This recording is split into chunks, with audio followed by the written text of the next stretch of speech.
हाय dear students. तो NET exam ख़त्म हो चुके हैं, 3 दिन हो चुके हैं and we every one know what happen about the paper. Its difficulty level, बहुत सारे सवाल थे, बहुत सारी चीज़ें हुई है, बहुत ज़्यादा डिफ़िकल्ट लेवल आ चुका था। ऐसा पेपर पहले हुआ ही नहीं है, बहुत सारे बच्चे टेंशन में हैं। एग्ज़ाम थोड़ा ख़राब गया है, जितना एक्सपेक्टेड था, जैसा था वैसा सॉल्व नहीं कर पाए बिकॉज टाइम मैनेजमेंट की हम लोग कहें वहाँ पर दिक्कत हो गई, क्योंकि इतना पेपर इतना लेंदी था।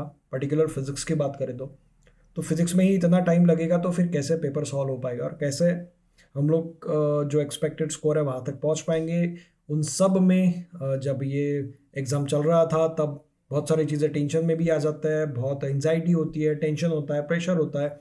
उसमें भी मैंने सुना है मेरे ही कुछ स्टूडेंट्स के जो ऑनलाइन बैच में थे कि वहाँ पर उन्हें उनके सेंटर में जो सिग्नेचर लिया जाता है या फिर जो आंसर शीट होती है उसकी जो डिटेल्स फिल किए जाता है और जो स्टेशनरी प्रोवाइड की गई थी जैसे पेन वगैरह था, उसमें भी बहुत ज़्यादा दिक्कत हुई और उसकी वजह से भी उन लोगों का तकरीबन 20 से 22 मिनट वेस्ट हुआ है। जस्ट वही सेंटर रिस्पॉन्सिबल है जो एनटीए को सोचना चाहिए। तो बहुत सारी चीज़ें हुई है पिछले 3 दिनों में एंड बहुत सारे बच्चों को अभी भी इसका क्या हम लोग कहें तो रिग्रेट हो रहा है कि उन्होंने कुछ वो कम पढ़े हैं, कुछ उनका प्रिपरेशन कम हुआ था। तो फर्स्ट ऑफ ऑल ऐसे बिल्कुल आपको सोचना नहीं है। पेपर हर बार कुछ नया निकल के आता है, हर बार कुछ नया होता है, कई बार कुछ नई माइलस्टोन सेट हो जाता है। हम लोग इसको माइलस्टोन इसलिए कहेंगे क्योंकि अभी एक लेवल सेट हो चुका है कि भाई पेपर इस लेवल का भी आ सकता है। एनटीओ को अथॉरिटी है, वो पेपर सेट करता है, तो उन्हें पूरा वहाँ पर अधिकार है कि वो उनके हिसाब से पेपर सेट करेंगे। हम लोगों को अभी तैयार रहना पड़ेगा।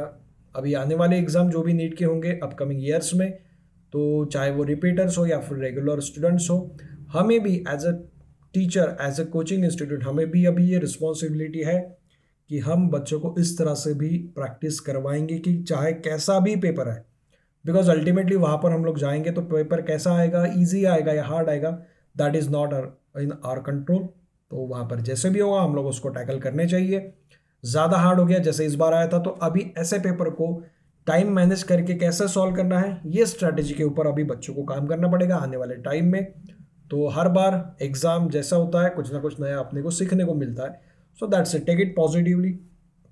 अब बात ये कि बच्चों का नुकसान तो देखो, अब जैसे भी हुआ है एग्जाम इज फिनिश्ड। अभी सारी चीज़ें डिपेंड कर रही है आपका स्कोर क्या आएगा। आपने 2 साल बहुत मेहनत की है तो अच्छा ही स्कोर आएगा, कुछ ज़्यादा असर नहीं पड़ेगा। होता भी है तो let us see what happens. वैसे भी कट ऑफ अगर सबके ही कम आ गया तो वैसे भी कट ऑफ डाउन होगा ही होगा, क्योंकि सभी को दिक्कत हुई है।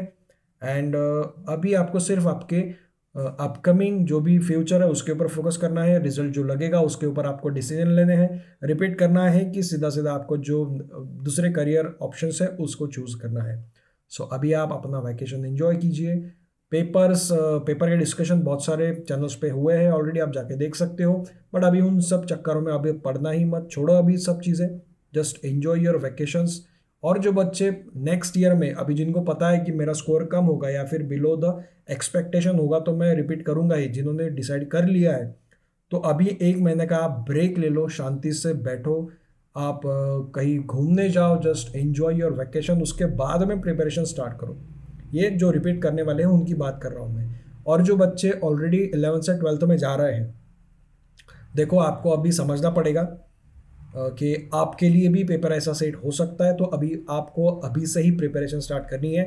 आप भी थोड़ा सा ब्रेक ले सकते हो 8-10 दिन का, उसके बाद में आपको प्रिपरेशन स्टार्ट करनी है। हमारे इस चैनल पे हम लोग वीडियोस लेके आएंगे regarding all the strategies, all the MCQs जो ऐसे होते हैं, पेपर सॉल्यूशन निकालेंगे, बहुत सारी चीज़ें हम लोग करेंगे आपके लिए, सो दैट आपको अगर ऐसा पेपर आता है तो आपको किस तरह से टैकल करना है इन चीज़ों को, और without any frustration, without getting so much negative, कैसे ये प्रेशर को हैंडल करना है, ये सब चीज़ें हम लोग वहाँ पर सीखेंगे। Being a student no doubt tension आता है, फ्यूचर का टेंशन आता है, प्रेशर आपको होता ही है, बट इन सब में आपको थोड़ा बहुत खुद पे कंट्रोल करना होता है। ये कैसे करना है विद द टाइम आप भी सीख जाएंगे। वर्टेक साइंस पॉइंट इस यूट्यूब चैनल पे। Okay, so just stay tune with this channel. अगर आपके दोस्त, आपके भाई बहन जो भी रिपीट करेंगे या फिर आप खुद रिपीट करोगे या 11th 12th में हो, तो इस चैनल को ज़रूर शेयर कीजिए उनके साथ और इस चैनल को ज़रूर सब्सक्राइब कीजिए। Okay, so thanks a lot, thank you very much.